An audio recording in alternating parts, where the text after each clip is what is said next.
¿Cómo decide un país entero cuánto pagar a sus funcionarios? La verdad es que no es una pregunta nada sencilla. Hoy vamos a desgranar el acuerdo salarial de Uruguay para el año 2026, que es una pieza clave, no solo porque afecta a miles y miles de trabajadores, sino porque en el fondo define la estrategia económica de toda una nación. Venga, vamos a meternos de lleno. A ver, esto que estamos viendo aquí es mucho más que un simple papel con firmas, ¿eh? Es el convenio colectivo que va a marcar el rumbo de los salarios públicos. La pregunta es, ¿qué dice exactamente? ¿Qué secretos, qué estrategias se esconden detrás de toda esta letra pequeña? Pues vamos a descubrirlo juntos. Vale, para que no nos perdamos, esta va a ser nuestra hoja de ruta. Primero, el panorama general, el plan macroeconómico. Después, nos metemos de cabeza en el ajuste salarial. Veremos que hay mucho más que el salario. Veremos los beneficios adicionales, cómo impacta esto en otras áreas y cerraremos con la gran estrategia que hay detrás de todo. Venga, pues empezamos por el principio, como debe ser. Este acuerdo salarial no es algo que surja de la nada, no es una medida aislada.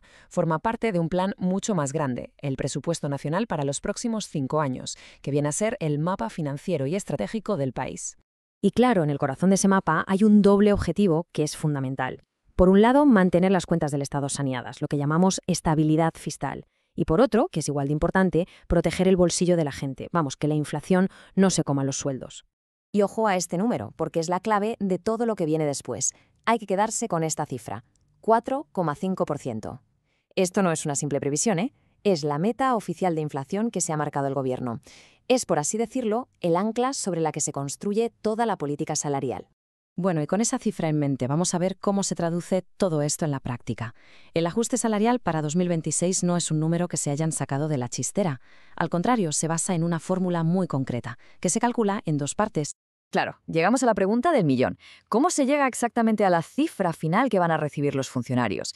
Pues la respuesta está en una especie de juego de equilibrios, entre mirar por el retrovisor y mirar hacia el futuro.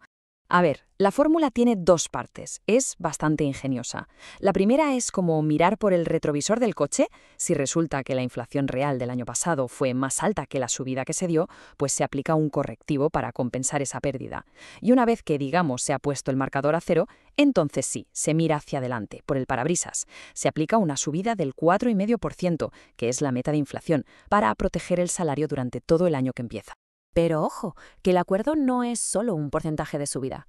Hay toda una serie de beneficios y apoyos que a lo mejor no salen en los grandes titulares, pero que vayas y marcan la diferencia en el día a día de los empleados.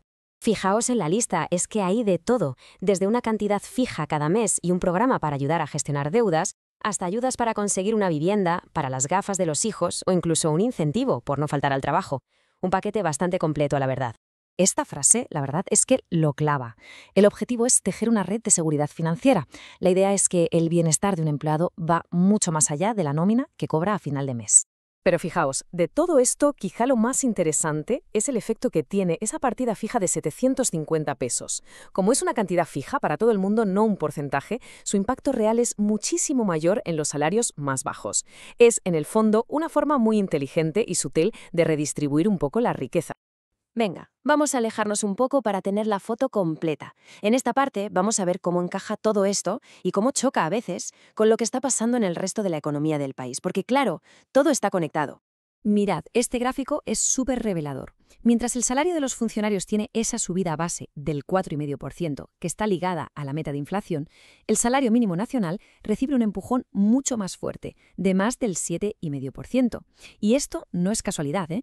Es una estrategia muy pensada para luchar contra la desigualdad y dar un impulso al consumo desde la base. Se manda una señal muy clara. La prioridad es subir el suelo de los ingresos para todos. Y si miramos esta tabla, vemos otra diferencia clave. En el sector público hay un gran ajuste una vez al año, en enero. En cambio, en el sector privado, lo normal es que los ajustes sean semestrales y además no se aplica una tasa única para todos, sino que se negocia por niveles de salario. Como vemos, son 2 mundos, 2 lógicas totalmente distintas. Pero es que el acuerdo salarial no viene solo. Trae bajo el brazo una de las reformas estructurales de más calado, el nuevo sistema de licencias médicas. La regla es sencilla. Los primeros 12 días de baja al año se cobra el 100%. A partir del día 13, el pago se reduce al 75%. Esto, la verdad, es un cambio muy significativo. Pero, ojo, y esto es muy importante, el sistema no es una pisonadora. se han previsto excepciones para proteger a la gente en situaciones realmente complicadas, como pueden ser enfermedades graves, problemas de salud mental o embarazos de riesgo. En esos casos, se mantiene el 100% del sueldo. Faltaría más. Y con esto llegamos ya a la recta final. Si juntamos todas las piezas del puzzle, lo que tenemos no son medidas sueltas, sino un verdadero ejercicio de equilibrio. Una estrategia muy calculada para manejar prioridades que, seamos sinceros, muchas veces chocan entre sí. Y para muestra, un botón. Mirad esta medida. Se actualizan los sueldos de los altos cargos, que llevaban bastante tiempo congelados, pero con una condición muy clara. Si las cuentas del Estado entran en números rojos, sus sueldos se vuelven a congelar al instante. Es una forma muy potente de decir, oigan, aquí el riesgo lo compartimos todos, empezando por los de arriba. Entonces, para que nos quede claro a modo de resumen, el acuerdo del 26 es todo un paquete. El objetivo es doble: estabilidad para el país y protección para el salario. El mecanismo es un cambio de mentalidad, dejar de mirar solo la inflación pasada y empezar a guiarse por objetivos de futuro. Viene con reformas para modernizar la administración y tiene un impacto social muy claro, priorizando a los que menos ganan. Y bueno, con este resumen llegamos al final. La estrategia está ahí, sobre la mesa: control de las cuentas, protección del salario, modernización y un toque de equidad. Pero claro, la gran pregunta sigue ahí, flotando en el aire. ¿Es esta mezcla de prudencia y reformas la fórmula correcta para asegurar no solo la estabilidad de hoy, sino la prosperidad de Uruguay a largo plazo? Pues solo el tiempo lo dirá.